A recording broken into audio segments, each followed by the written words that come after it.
గాజాలో శాంతి స్థాపనే లక్ష్యంగా అమెరికా అధ్యక్షుడు Donald Trump ఒక భారీ మాస్టర్ ప్లాన్ వేశారు. గాజా పాలన పునర్నిర్మాణాన్ని పర్యవేక్షించేందుకు ప్రపంచ స్థాయి నేతలతో గాజా పీస్ బోర్డును ప్రకటించారు. అయితే ఈ బోర్డులో సభ్యుల ఎంపికపై ఇజ్రాయెల్ ఇప్పుడు తీవ్ర అసహనం వ్యక్తం చేస్తోంది. అసలు ట్రంప్ టీంలో ఎవరెవరున్నారు? నెతన్యాహు ఎందుకు అభ్యంతరం చెబుతున్నారు? మన స్పెషల్ రిపోర్ట్లో ఇప్పుడు చూసేద్దాం. పశ్చిమాసియాలో శాంతి కోసం డొనాల్డ్ ట్రంప్ తన మార్క్ బిగ్ డీల్ ను తెరపైకి తెచ్చారు.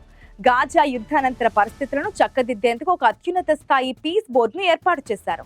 ఈ బోర్డులో టర్కీ అధ్యక్షుడు Erdogan, Egypt president CC, Britain మాజీ ప్రధాని టోనీ బ్లేయర్, అర్జెంటీనా అధ్యక్షుడు జేవియర్ మిలీ వంటి దిగ్గజాలను ట్రంప్ ఆహ్వానించారు. దీనిని ప్రపంచంలోనే అత్యంత ప్రతిష్టాత్మకమైన బోర్డుగా ట్రంప్ అభివర్ణించారు. అయితే ఈ బోర్డు కంపోజిషన్ చూసి ఇజ్రాయెల్ ప్రధాని బెంజమిన్ నెతన్యాహు ఒక్కసారిగా షాక్ అయ్యారు.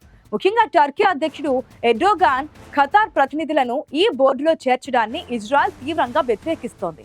యుద్ధం మొదలైనప్పటి నుంచి ఇజ్రాయెల్ను విమర్శిస్తున్న ఈ దేశాలకు గాజా భవిష్యత్తును నిర్ణయించే అధికారం ఎలా ఇస్తారని ఇజ్రాయెల్ ప్రశ్నిస్తోంది.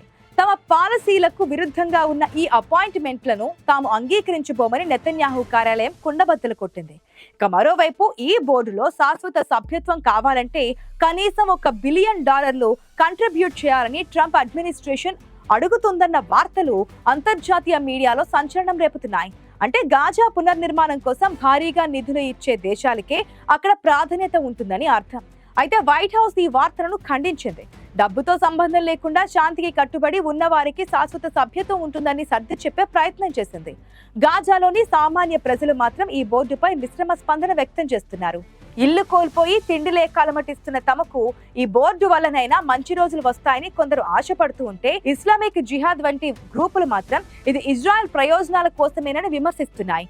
అటు ఇజ్రాయెల్లో కూడా ప్రభుత్వంపై నిరసనలు వెల్లువెత్తుతున్నాయి. అక్టోబర్ 7 ఘటనలపై విచారణ జరిపించాలని ప్రజలు రోడ్లపైకి వస్తున్నారు.